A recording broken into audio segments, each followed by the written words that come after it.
Hello, my name is Miguel Mata, and this is the This Way Out podcast, a component of the This Way Out project. This podcast is where I take a few minutes to try and offer some words of encouragement, attempt to inspire, and hopefully motivate people as they start their day, where I address a few topics that can be especially challenging for some people, but hopefully in a way that speaks to the humanity in each of us. Most of all, it's my attempt at being a constant source for positive messages in a time where such a thing can be somewhat difficult to find. Good morning. It's Monday, January 27th, 2020. So one of the benefits of becoming an elementary school teacher is that you gotta get your creativity game right. That means I gotta practice my arts and crafts. I gotta practice my game playing. Gotta practice my acting skills, maybe some songwriting. And for that reason, I have to attend a course that's dedicated to all of that.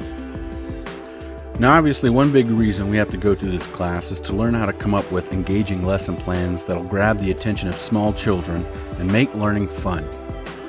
As I'm sure you might guess, when learning is fun, children are more likely to comprehend and remember the information contained in a lesson.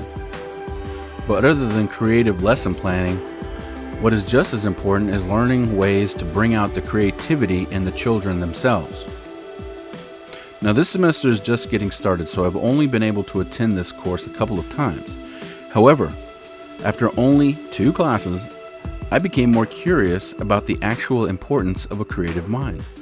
So I decided to dig a little deeper and do some independent research of my own. Now, before I share what I found, let me first share one of the reasons my curiosity was sparked in the first place and why I decided to talk about this topic on my podcast. It's because I know people don't outgrow their creativity. Being creative is not just for children.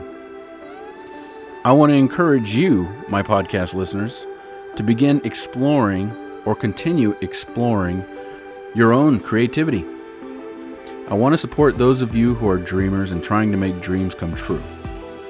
I want to push you, the goal seeker, and tell you that you can do it.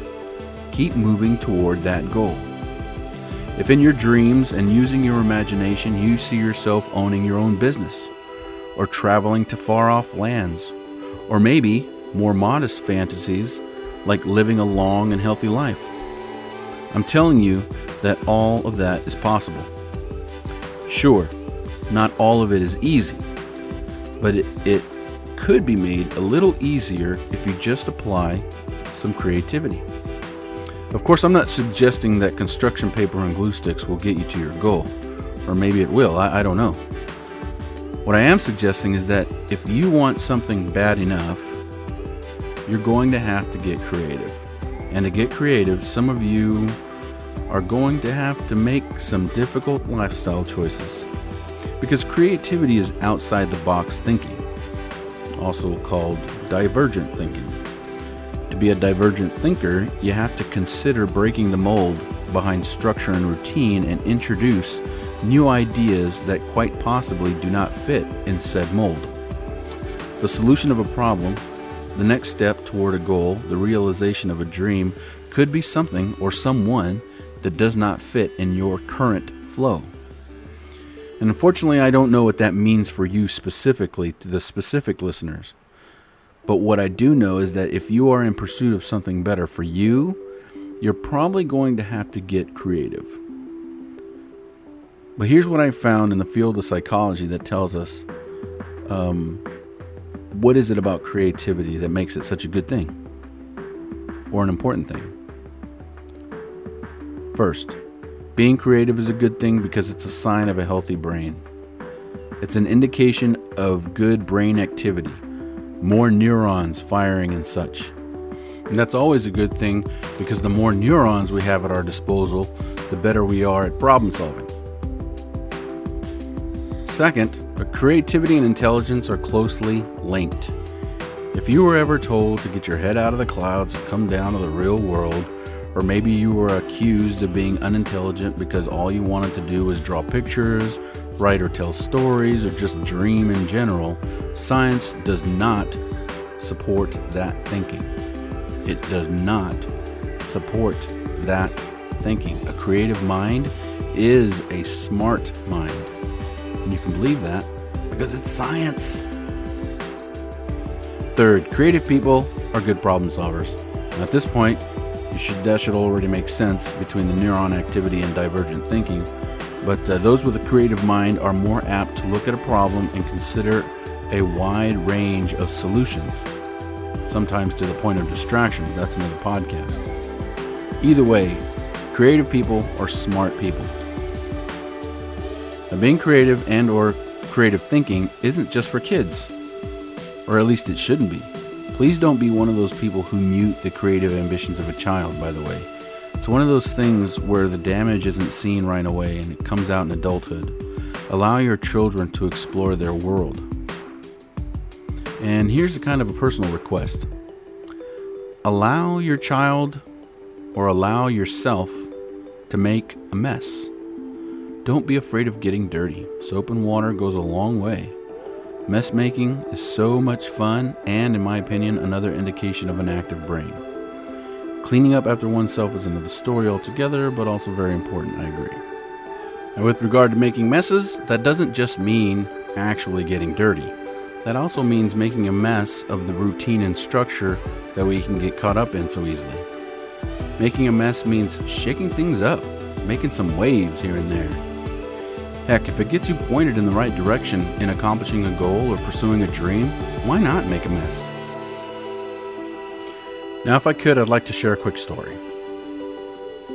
I used to fix airplanes in the Air Force, and some jobs require lots of tools, pieces, and parts. One night, I was doing one of these type jobs, and I had a pretty serious mess going on with parts, tools, instruction manuals, and such spread out all over my work area. Now this inspector comes by, and he began to criticize my mess. And me being confident in my work, I asked him, "You know what, do you like cake?" He said, "Yes, I like cake." I said, "Well, you probably don't know this about me, but I make pretty good cake. But I also make a pretty big mess when I make cakes. There's flour everywhere, definitely some spilled milk, maybe some egg spilled on the counter. But you know what? You're not worried about my mess when you're eating my cake." He laughed. I said, "Don't worry, I'm very good at cleaning up." Then he left. So don't fear making a mess, especially if you're good at cleanup.